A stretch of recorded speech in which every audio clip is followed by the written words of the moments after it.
Hey, good morning, everybody. It's JP Murray with the Murray Company. I'm working at my home office today because we're shipping out a big project. Shipping out a big project tomorrow, so I wanted to broadcast from the home office today. Isn't that funny? When now that you want to do some really hard work or you really want to get focused, you do it from home. I don't know what there is in that. Maybe that's an opportunity to discuss those things later. Hey, I wanted to talk to you today about the greatest association CEO that I know and what I learned from him. His name is Tom Donohue.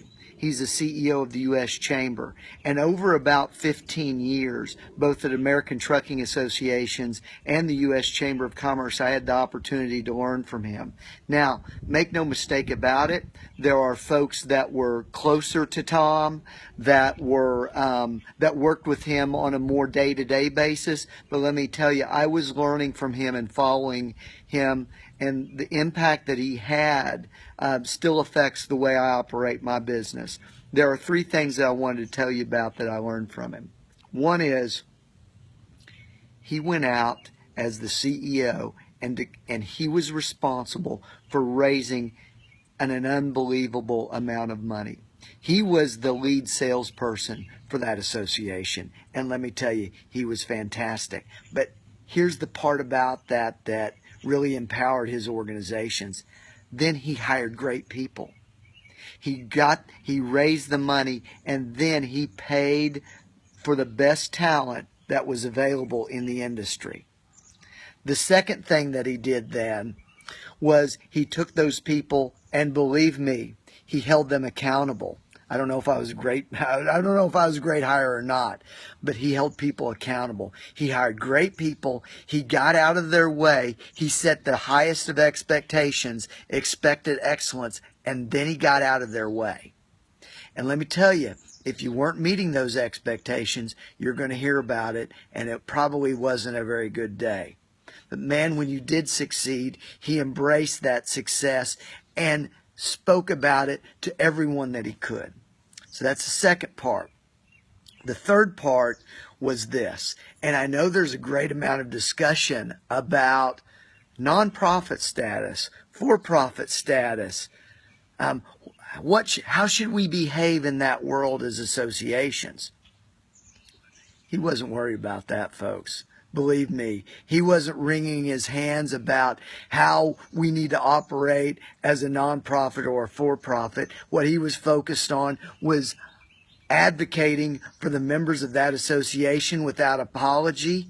And if you were an enemy or an advocate of that organization, he was going to address that straightforward. So he wasn't spending a lot of time on strategic planning and figuring out how we were going to operate, or if we were going to operate in a world that was more business-like, or if we were going to operate in a thanks for the thumbs up, in an operation that was more nonprofit-like, man. While you guys are figuring out that stuff, and figuring out those kinds of things and developing your 5-year strategic plan that's going to end up on the shelf of your office, he was out kicking some fanny.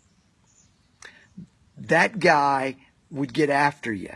So those are the three things. He raised the money. He hired the greatest people. He paid them well. And then he executed without apology and doing it for the good of the industry that he's representing.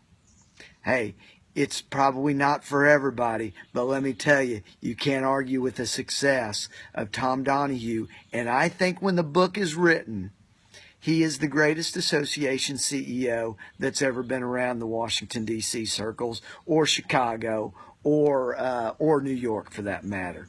Fantastic.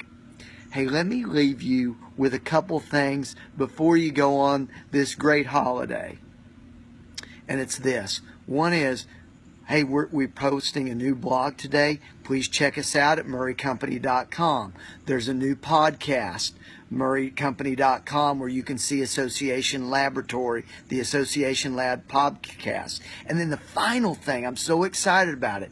Next week, Next week, I'm launching a brand new website to accompany the murraycompany.com website. It's going to have some great content, folks, and I hope you have the opportunity to check us out. We're launching that next week, along with an exclusive e-newsletter that I'm going to send directly to you, to my subscribers. Can't wait to see you then. Thanks for dialing in today and taking a look at what we have to offer. Best of luck. Have a safe holiday. Bye-bye.